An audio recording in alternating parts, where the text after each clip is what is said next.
Nduk. Nggih. Tanpa kenyono-nyono kerawan uga panjenengane Ibu Kadarmati anggota DPR. Nggih. Iya ta. Keng ibune panjenengane Mas Bupati Mas Hamenang Majar.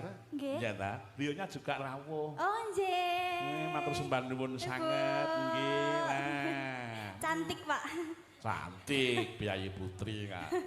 Kelawan panjenengane Pak Effendi yang parang rawuh. Nggih, Pak Effendi. Matur sembah nuwun sanget kerawanipun. Lah iya. Ayo Nduk teruske Nduk. Iya.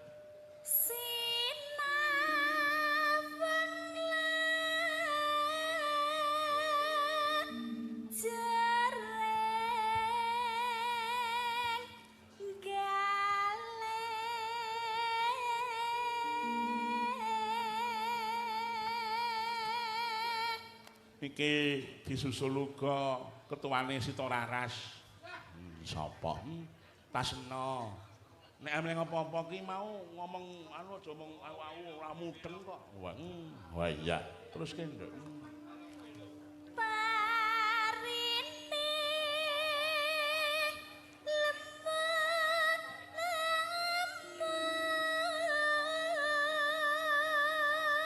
Nenong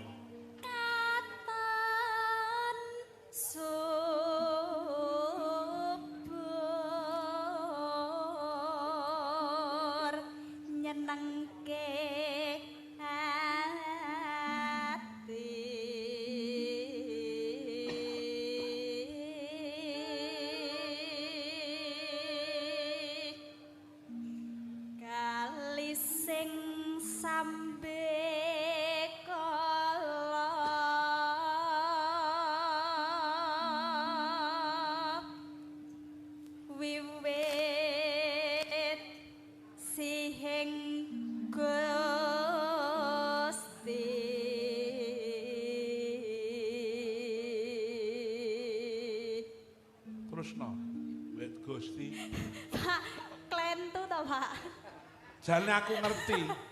Nek aku tok budek. Sebabnya ndak dikira aku wong cerewet. Redeg Pak, teng mriki Pak. Saestu. Terus ke sik. Wit.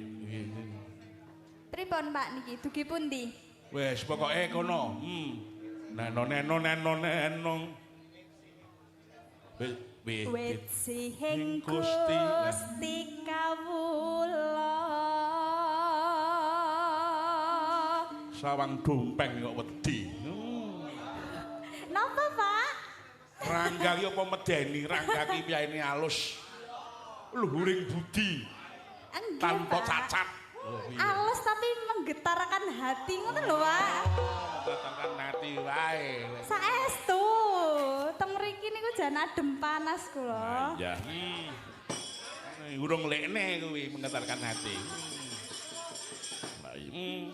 Lekne marai infeksi kaya. Ya terus. Kanca tani yakti saka guru negeri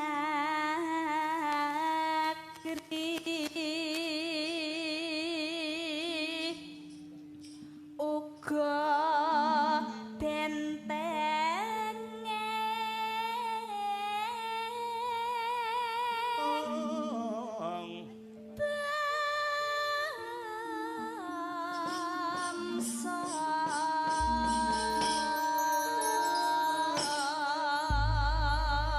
iki tak menyapa Dilong lawan para kadang-kadang ingkang kepareng mirsani lumantar YouTube ya ndek ya.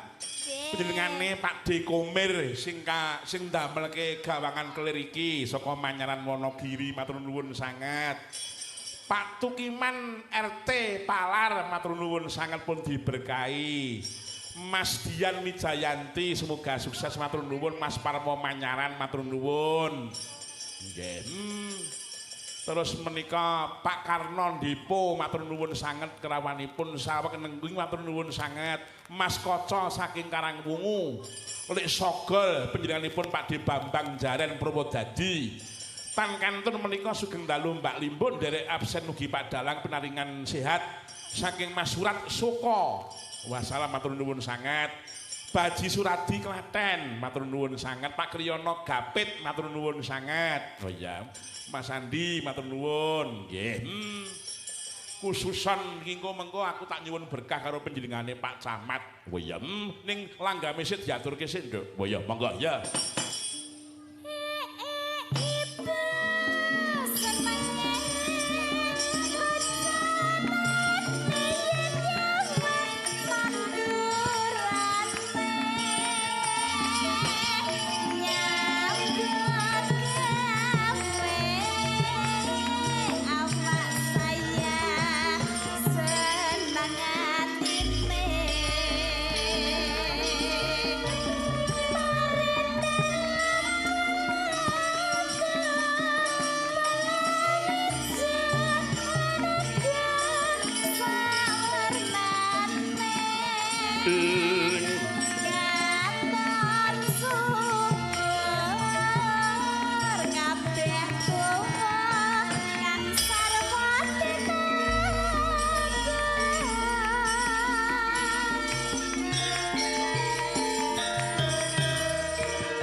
Bablas kene napa monggo Mas Gilang Mas Botro.